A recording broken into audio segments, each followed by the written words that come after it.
Hello.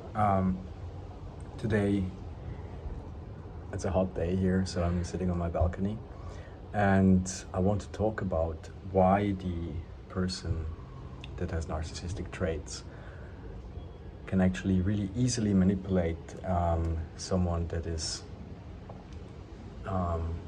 really empathic. Like, let's say you're maybe codependent, or you just have like a really empathic mindset where you always try to understand the other person, even if they do you wrong. And I must say here, I'm obviously not a professional. I'm not nor a therapist, not like a licensed doctor whatsoever. I'm just a person that has read a lot of literature on the topic and has made his own experiences and suffered from them in a traumatic way. And I'm just like currently working on myself and trying to figure out certain things from that particular relationship that also probably resonate with how I was brought up and things that happened in my life earlier. So let's take the situation that like a person, when you're engaged with a person that is narcissistic, can easily manipulate you, which you or I, in my case, find out like way after the relationship, long after the relationship has ended and there's a significant time of no contact. I sometimes go back to email exchanges towards the end of the relationship, or when it was this weird and extremely toxic on and off situation. And I just read them with new, fresh eyes and less attachment. And I just see that those situations were so extremely, I don't know, they make me anxious when I read these emails now. So, yeah, I must say that towards myself, I'm guilty because I danced the dance because I didn't want to lose this person. And so I kind of adapted to the dynamics in that time. In my case, during the relationship, I was criticized a lot for being controlling and being jealous and not trusting, which is truly something I have to work on.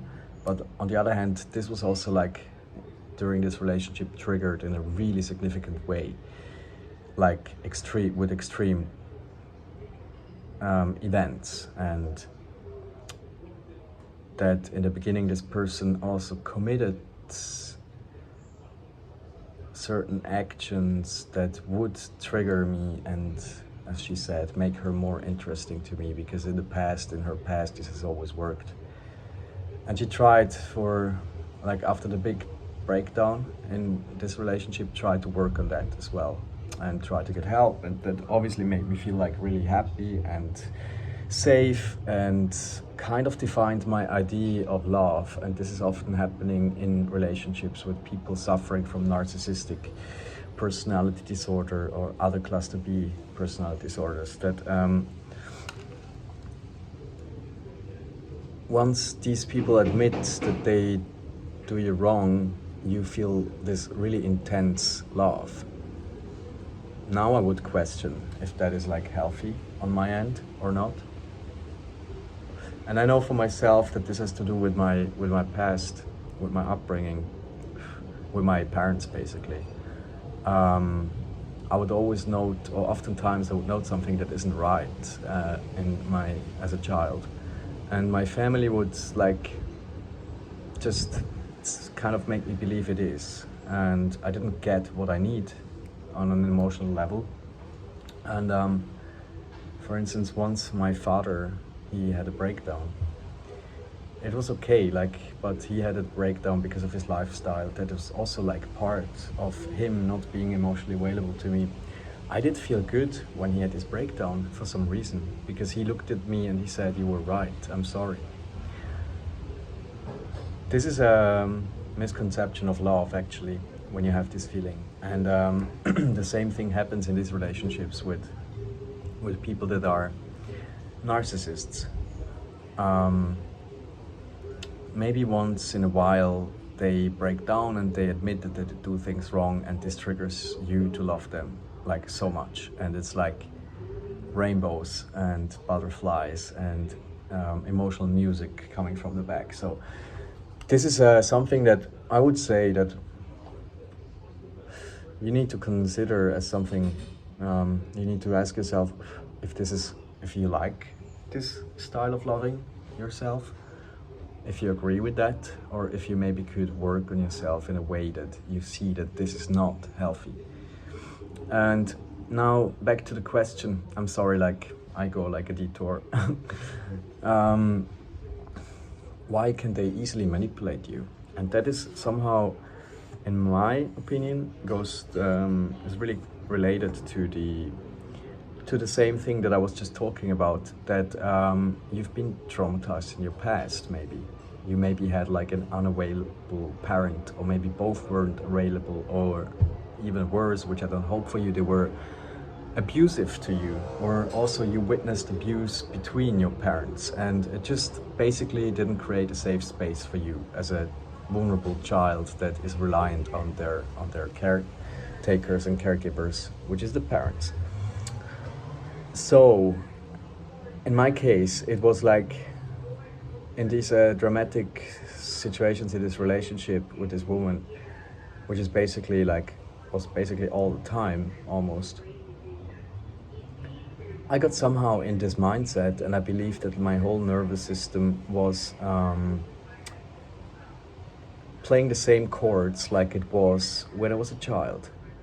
So I would like always crave for them to say, yes, you're right, or I don't know. And also on top of that, which I thought was normal when I was younger, and even actually until this relationship, but now realize after this whole drama that my mind or my thoughts, they always thought like I don't deserve more than that.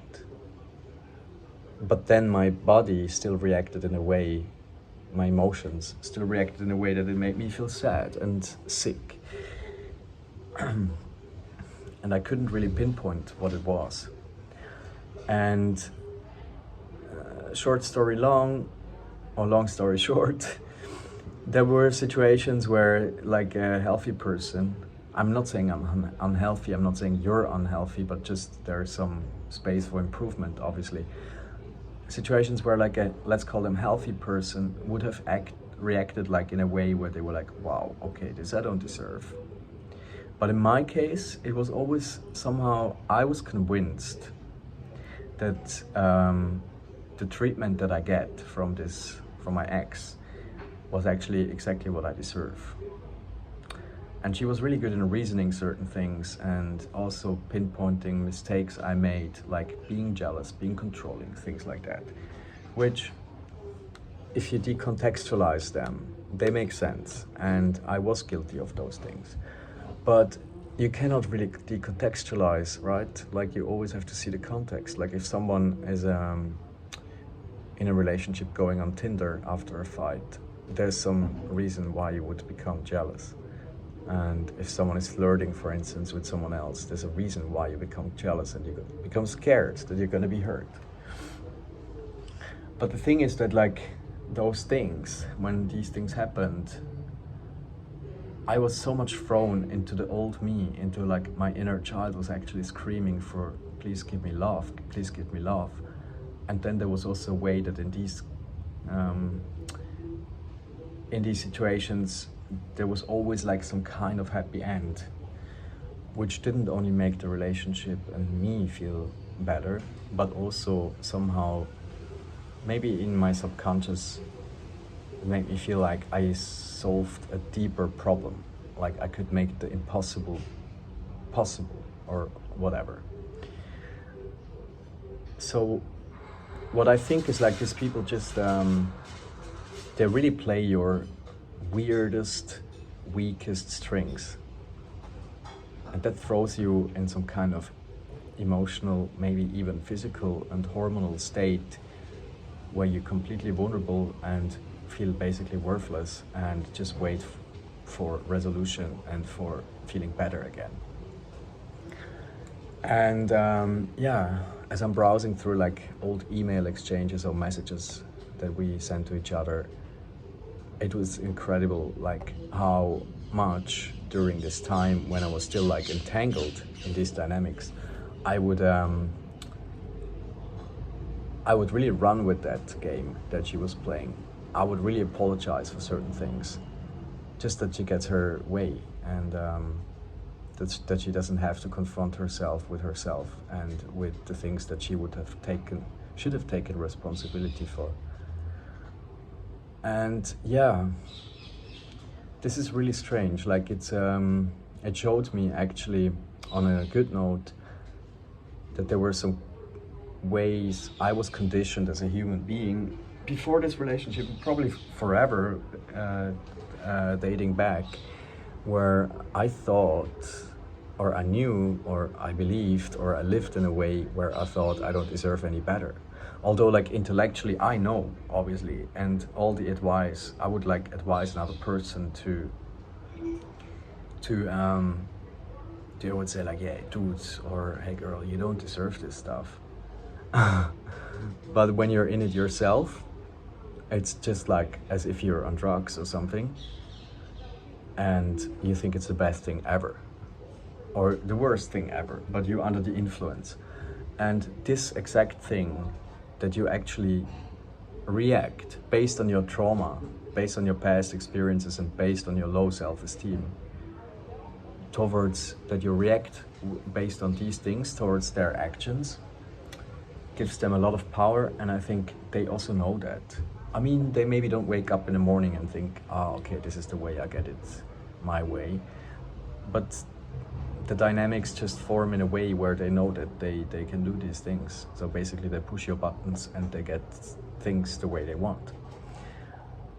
And even after a breakup from a person like that, you should really be careful that you stay no contact exactly because of this thing. Because imagine like someone who's addicted to a substance, like, let's say like, I don't know, crack.